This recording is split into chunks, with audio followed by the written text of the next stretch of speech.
Durante este tiempo nosotros hemos estado estudiando Hechos. Ya llevamos más de un mes, creo yo, haciendo eso. Y el Padre nos ha hablado entre líneas, a muchos, ¿verdad? Y a otros también nos ha hablado en forma directa y explícita. Y esta es una exhortación. Es importante que cada uno de nosotros nos involucremos, porque a través de esa forma nos hacemos cercanos al Padre, ya sea que lo haga solo, que lo haga pues uniéndose a nosotros, pero sí es importante leer y escudriñar las Escrituras, ¿verdad? ¿Para qué? Para que el Padre le revele realmente lo que usted debe hacer, las decisiones que debe tomar, el camino que debe seguir, ¿verdad? A modo de introducción les quiero compartir este versículo. El versículo está en Juan capítulo 12, versículo 23 al 25. Yo se lo voy a leer. Y este es el Señor Jesús. Dice: Jesús le respondió diciendo: ha llegado la hora para que el Hijo del Hombre sea glorificado. De cierto os digo, que si el grano de trigo no cae en la tierra y muere, queda solo, pero si muere, lleva mucho fruto. El que ama su vida la perderá, y el que aborrece su vida en este mundo, para vida eterna la guardará. Mira, hermano, en esta oportunidad yo le quiero compartir un mensaje de parte del Señor.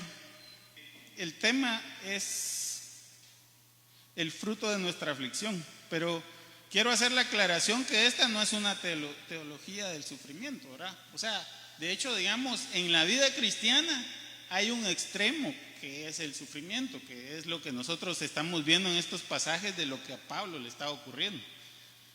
Pero también hay otro extremo, ¿verdad? Que es el gozo, la gloria, etcétera. Sin embargo, pues como todos sabemos, no podemos estar totalmente en un extremo o en el otro extremo, ¿verdad? Porque si yo le puedo decir así claramente, y tal vez va a ser muy doloroso lo que le voy a decir, pero si en su congregación lo único que interesa es que usted dé su diezmo, y no importa si usted miente, si usted engaña, si usted roba, probablemente no está en el lugar correcto donde lo están formando, ¿verdad? Y por el otro lado, si usted está en una congregación donde probablemente lo hagan caminar sobre, ¿qué? Maicitos, o lo ponen ahí hincado, también creo yo que tampoco está en el lugar correcto. Yo no le puedo decir cuál es el camino que usted debe seguir y las decisiones que debe seguir, pero sabe, el Espíritu Santo, el Padre a través del Espíritu Santo le puede decir a usted qué debe de hacer en cada momento, decisiones debe tomar, hacia dónde debe dirigirse, cómo debe hacer las cosas, qué decisiones y de qué forma debe de hacer para que su vida realmente alcance ese propósito que el Padre tiene para usted. Entonces, es importante tener claridad de esto, ¿verdad? Entonces, ya les comenté cuál es el título, ¿verdad? Oramos para iniciar. Padre, te damos gracias por el tiempo que nos permites que estemos reunidos, Señor. Gracias por la bondad y por la misericordia que tienes para con nosotros, tus hijos, Señor. Te pedimos en el nombre de Jesús, Señor, que sean tus palabras, que no sean mis ideas, que no sean mis prejuicios, mi forma de ver las cosas, sino que seas tú, a través de tu Espíritu Santo, el que nos hable, que nos guíe, que redarguya en nuestros corazones de las cosas que debemos de hacer, hacia dónde debemos dirigirnos para ser agradables a ti, Señor. Te bendecimos y te damos gracias, Señor, porque sabemos que estamos tomados de tu mano, y de tu mano nadie nos puede quitar, Señor. Te damos gracias por todo, en el nombre de Jesús, amén. Entonces, vamos a usar algunas citas bíblicas. Mire, el capítulo 25, que es el que a mí me toca compartirles el día de hoy, es una parte en la que Pablo apela a César, ¿verdad? Sin embargo, de hecho, digamos, desde unos capítulos antes y unos capítulos después, ya viene ese proceso, ¿verdad? Empieza desde el punto en el que a Pablo, a través del Espíritu Santo, le dicen que no vaya a Jerusalén, ¿verdad? Porque ahí va a padecer. Y de ahí para adelante, pues continúa toda esa situación con Pablo. Con Pablo. Entonces vamos a usar citas bíblicas, vamos a usar Isaías capítulo 53 del versículo 11 al 12, vamos a usar Hechos capítulo 9, 15, del versículo 15 al 16 y el capítulo 25 pues completo. Después vamos a estar viendo Romanos capítulo 5 del versículo 3 al 4, capítulo 8 del 18 al 19, Filipenses 4 del 11 al 13, Primera de Tesalonicenses capítulo 3 del versículo 2 al 3, Primera de Pedro 5, 10. Y entonces vamos a hablar de el primer tema que le pusimos como título tribulación y padecimiento, ¿verdad? Ahora, en la vida o en el contexto cristiano, y trayendo un poco esa enseñanza a nuestra vida de qué es lo que debemos de hacer, yo le puedo asegurar que hoy por hoy usted no va a padecer persecución por ser evangélico o por ser lo que usted sea. Eso no es, digamos, el padecimiento y la tribulación del cristiano. Pero normalmente nosotros, en nuestra función, en nuestro entorno, es tratar de cambiar ese entorno en el que estamos, ¿verdad? Y ese entorno puede ser nuestra familia, puede ser nuestro trabajo, puede ser nuestros vecinos, puede ser nuestra ciudad, nuestro país, el mundo, si quiere, pues. Ahí en el contexto en el que usted se quiera ubicar, ¿verdad? Y de acuerdo con la palabra, podemos decir que para alcanzar el mundo y transformarlo, o el contexto donde nosotros estemos, se necesita pasar por ese proceso de tribulación y padecimiento. ¿Por qué? Porque le vuelvo a repetir lo que le decía al principio. Si usted está en un lugar donde no le dicen nada porque haga cualquier cosa, no sé si me hago entender, pero es que si nosotros estamos totalmente desfasados, digamos, de este proceso, porque al final de cuentas es un proceso de formación y porque hay choque, porque siempre va a haber un choque de lo que está establecido contra la palabra de Dios. La palabra de Dios va a ser una confrontación con las costumbres, con la forma como el mundo hace las cosas, y eso va a producir necesariamente una situación de dolor para nosotros. Entonces le quiero leer Hechos capítulo 9 del versículo 15 al 16.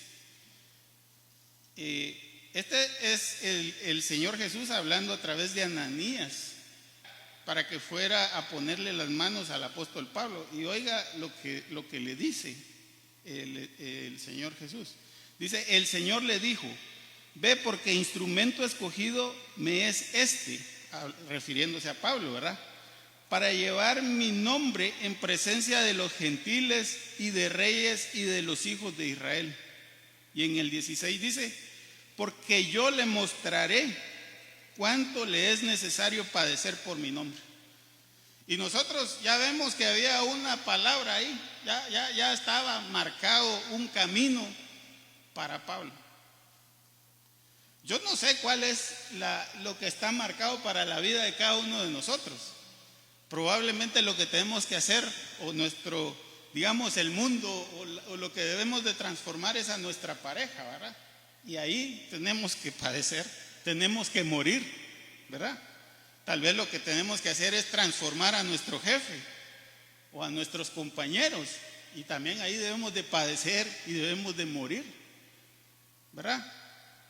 Ahora, ¿es necesaria la tribulación y el padecimiento para qué? Para que podamos desarrollarnos espiritualmente. Primera de Tesalonicenses capítulo 3 versículo 2 al 3. Dice el apóstol Pablo, ¿verdad? Y enviamos a Timoteo, nuestro hermano, servidor de Dios y colaborador nuestro en el evangelio de Cristo, para confirmaros y exhortaros respecto a vuestra fe. En el 3 dice: a fin de que nadie se inquiete por estas tribulaciones, porque vosotros mismos sabéis que para esto estáis puestos. Quiero hacer una analogía, ¿verdad?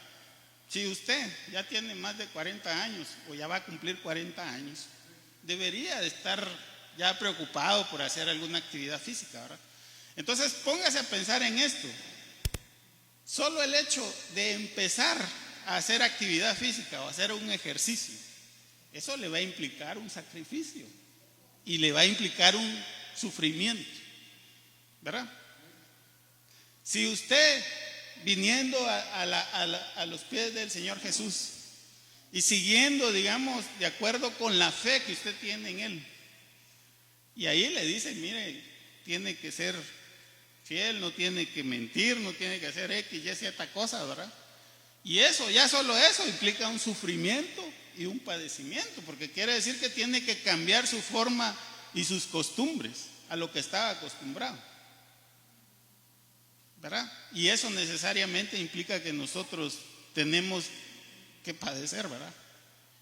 Y tenemos una esperanza. Mire, pues Filipenses 4:11 al 13, que es un versículo que siempre se tiende a sacar de contexto, pero oiga, en este sentido y de lo que estamos hablando respecto al padecimiento y a la aflicción y a la tribulación, ¿a qué se refería Pablo?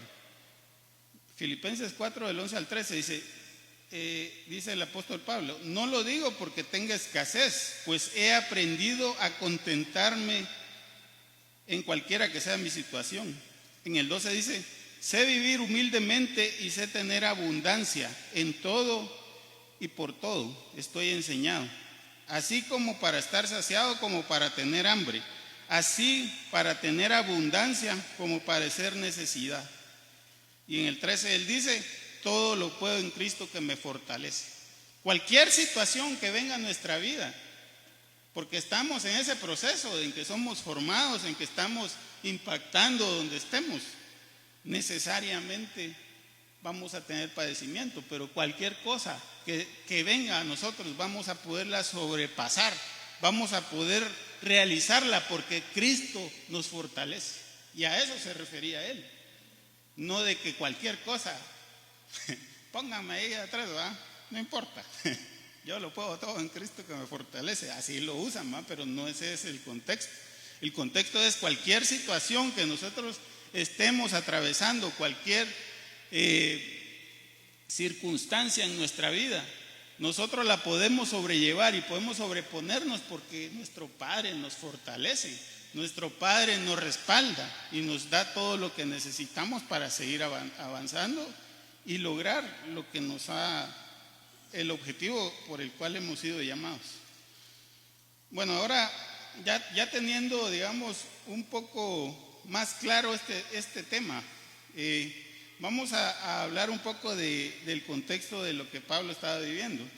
En el capítulo 24 vimos que a Pablo lo estaban enjuiciando, ¿verdad? Y de ahí, digamos, eso fue con un gobernador que se llamaba Félix. Y de ese tiempo, digamos, al capítulo 25, yo no encontré exactamente cuánto tiempo transcurrió. Sin embargo, hubo un cambio de mando, ¿verdad? En el capítulo 25 nos encontramos ahora con otro gobernador que se llamaba Festus. Y este Festus era la continuidad de Félix, ¿verdad? De acuerdo con algunas referencias que yo encontré, dice que por lo menos este Festus era un poco más honesto, ¿verdad? Pero sin embargo siempre existía cierto interés y cierto complot, ¿verdad? Entonces vamos a leer Hechos 25:1. Llegando pues Festus a la provincia, subió de Cesarea a Jerusalén 3 días después. En el 2 al 3 dice: y los principales sacerdotes y los más influyentes de los judíos se presentaron ante él contra Pablo y le rogaron, pidiendo contra él como gracia que los hiciese traer a Jerusalén, preparando ellos una celada para matarle en el camino. Solo dése cuenta del corazón que tenían estos otros hermanos, ¿verdad? Eran los sacerdotes y los judíos. O sea, ellos querían o le pidieron a Festus que trajera a Pablo y ellos estaban preparando ahí para matarlo en el camino, ¿verdad? Ahora, en el versículo 4 al 5, oiga lo que dice Festus. Pero Festus respondió que Pablo estaba custodiado en Cesarea, donde él mismo partiría en breve. Pero en cambio les dijo a los sacerdotes y a los judíos, ¿verdad?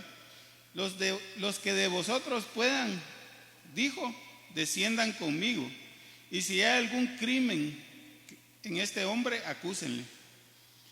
En Hechos 25, 6, 7 continúa y dice, y deteniéndose entre ellos no más de 8 días, venido a Cesarea, al siguiente día se sentó en el tribunal y mandó que fuese traído Pablo.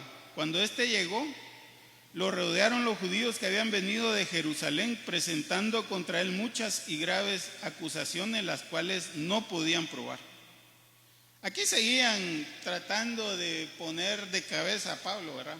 ¿Para qué? Para que pues lo mataran, lo encarcelaran, o sea, la intención de ellos era deshacerse de Pablo, ¿verdad?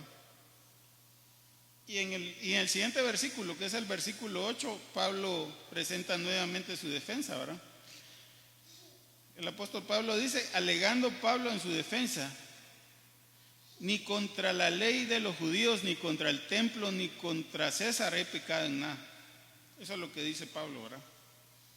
Siguiendo con la lectura, en Hechos 25, 9. Pero Festos, queriendo congraciarse con los judíos, respondiendo a Pablo, dijo, ¿quieres subir a Jerusalén y allá ser juzgado de estas cosas delante de mí? En otras palabras, era prácticamente que lo estaba echando a la boca del lobo, ¿verdad? Pero no le iba a decir andate, sino mejor le pregunto. De hecho, ese es un argumento que él después dice, ¿verdad? Yo le di la posibilidad de que fuera a ser juzgado por allá, porque nosotros no sabemos nada de esas cosas. Pero en realidad lo que quería era mandárselos para que aquellos hicieran lo que quisieran, ¿verdad? Pero en cambio Pablo dice, ante el tribunal de César estoy, donde debo ser juzgado. A los judíos no les he hecho ningún agravio, como tú sabes muy bien. Y en el 11 al 12 dice, porque si algún agravio o cosa alguna digna de muerte he hecho, no rehúso morir. Pero si nada hay de las cosas de las que me acusan, nadie puede entregarme a ellos. A César apelo. Entonces Festos, habiendo hablado con el consejo, respondió, a César has apelado, a César irás. Bueno, en los siguientes pasajes vemos que Festos expone la causa de Pablo al rey. Y este es el rey Agripa y su hija que se llamaba Berenice. En el 25:13 dice, pasado algunos días, el rey Agripa y Berenice vinieron a Cesarea para saludar a Festos. Y en el 14 dice, y como estuvieron ahí muchos días, Festos expuso al rey la causa de Pablo, diciendo, un hombre ha sido dejado preso por Félix, respecto al cual, cuando fui a Jerusalén, se me presentaron los principales sacerdotes y los ancianos de los judíos pidiendo condenación contra él. Siguiendo con la lectura en el capítulo 25, versículo 16, aquí podemos entender cuál era la causa real de la aflicción de Pablo. Dice en el 16, dice, a esto respondí, sigue hablando Festos, ¿verdad? Que no es costumbre de los romanos entregar a alguno a la muerte antes que el acusado tenga delante a sus acusadores y pueda defenderse de la acusación. Y en el 17, así que, habiendo venido ellos juntos acá y sin ninguna dilación, al día siguiente, sentado en el tribunal, mandé traer al hombre. En el 19, y estando presentes los acusadores, ningún cargo presentaron de los que yo sospechaba. Por supuesto que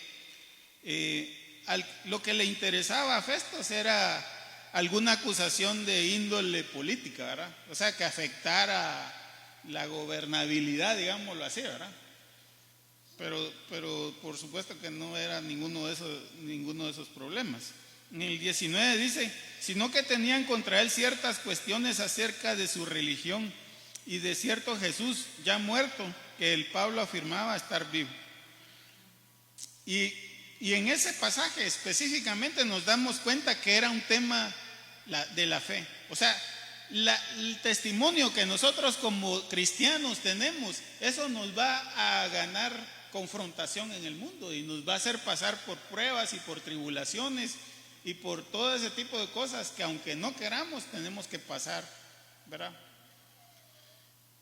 Vamos a continuar con la lectura. En el versículo 20 al 21 dice, siempre sigue hablando Festos, dice: yo dudando en cuestión semejante, le pregunté si quería ir a Jerusalén y allá ser juzgado de estas cosas. Por supuesto que no era tan así, ¿verdad?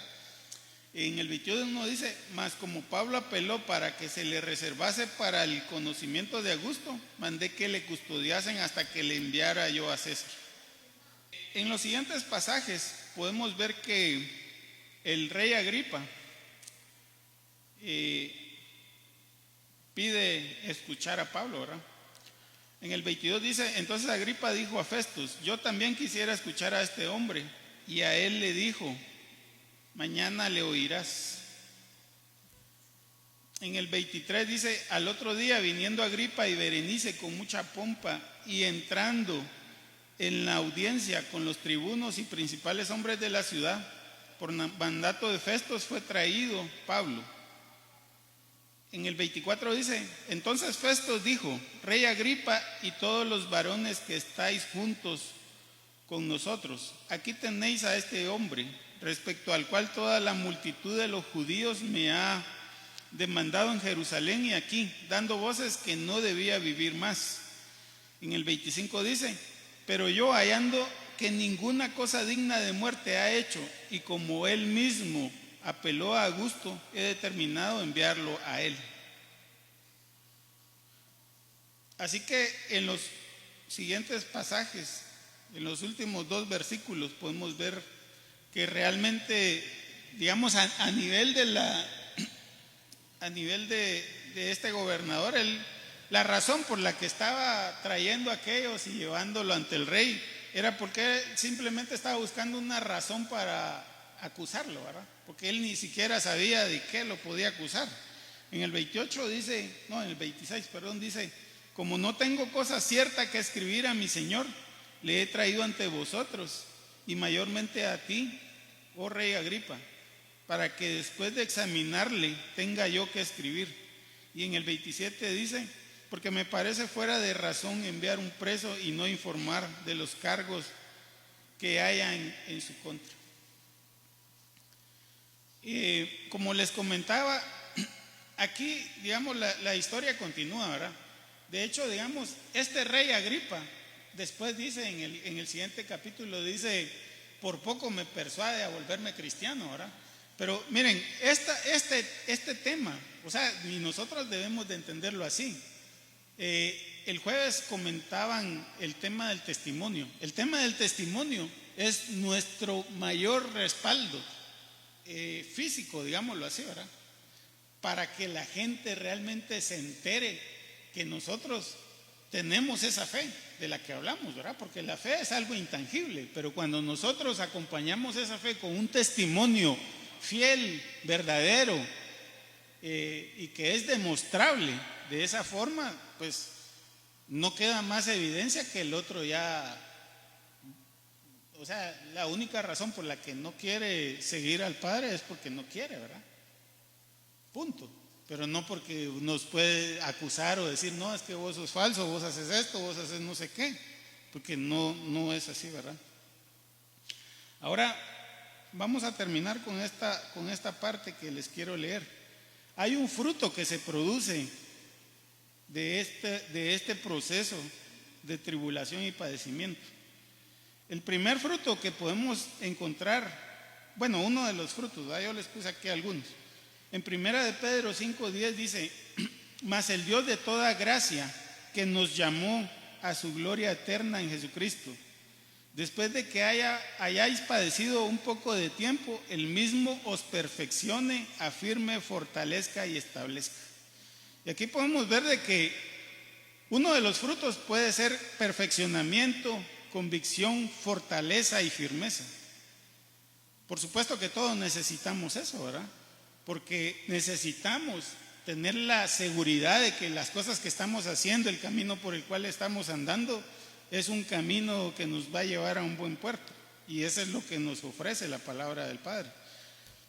¿Qué otro aspecto nos puede encontramos en la palabra. En Romanos 5, 3 al 4 dice: y no solo esto, sino que también nos gloriamos en las tribulaciones, sabiendo que la tribulación produce paciencia, y la paciencia prueba, y la prueba esperanza. O sea que ahí podemos ver que también vamos a tener como fruto paciencia y esperanza. Ahora oiga esto que es un poco más impactante, Romanos 8, 18 al 19. Yo no sé si a usted le va a emocionar como a mí me emocionó cuando lo leí. Oiga, dice: pues tengo por cierto que las aflicciones del tiempo presente no son comparables con la gloria venidera que en nosotros ha de manifestarse. Porque el anhelo ardiente de la creación es el aguardar la manifestación de los hijos de Dios. Así que hay una gloria que se va a manifestar en cada uno de nosotros.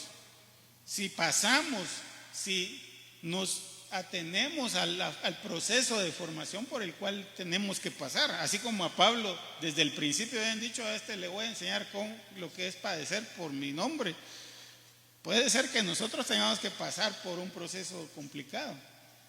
A veces solo a través de esa madurez y a través de esa experiencia nosotros nos damos cuenta, ¿verdad?, lo valioso que es caminar de la mano de nuestro Padre, porque de esa forma nosotros podemos entender que estamos asegurados en nuestro destino.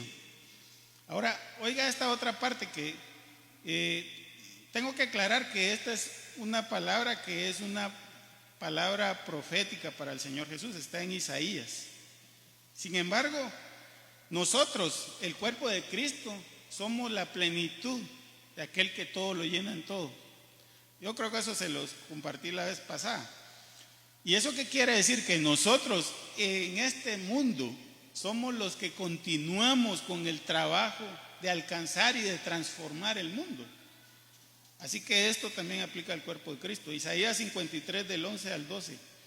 Verá el fruto de la aflicción de su alma y quedará satisfecho. Por su conocimiento justificará mi siervo justo a muchos y llevará las iniquidades de ellos. Por tanto, yo le daré parte con los grandes y con los fuertes repartirá despojos, por cuanto derramó su vida hasta la muerte y fue contado con los pecadores, habiendo él llevado el pecado de muchos y orado por los transgresores. Y estos versículos lo que encierran es un fruto de transformación y cambio en nuestro entorno. Pero oiga lo que dice aquí: debemos de estar dispuestos a llevar las iniquidades de los que están en nuestro entorno, o sea, soportarlos, ¿verdad? Tener paciencia y misericordia y estar dispuestos a morir. Vamos a orar para finalizar. Padre, te damos gracias por tu amor y por tu bondad, Señor. Te damos gracias por las cosas que nosotros ahora podemos entender, Señor, y por lo que podemos recibir de tu palabra, Señor. Yo te pido en el nombre de Jesús, Señor, que confirmes y reafirmes tus propósitos en la vida de mis hermanos, Señor. Sabemos que tú tienes un plan para cada uno de nosotros, Señor. Y tus planes, dice tu palabra, que son de bien y no de mal, para darnos un destino y la esperanza de que vamos a alcanzar ese propósito que tú has definido para nosotros, Señor. Te pedimos, Señor, en el nombre de Jesús, que pongas en el corazón de cada uno de nosotros acercarnos a ti confiadamente, Señor, pero sobre todo que podamos hacerlo con sinceridad, que busquemos tu rostro, Señor, que podamos dar la espalda a todo aquello que nosotros veníamos haciendo, Señor, para poder tener un encuentro contigo, un encuentro real, Señor. Damos gracias por tu amor y por tu bondad. En el nombre de Jesús.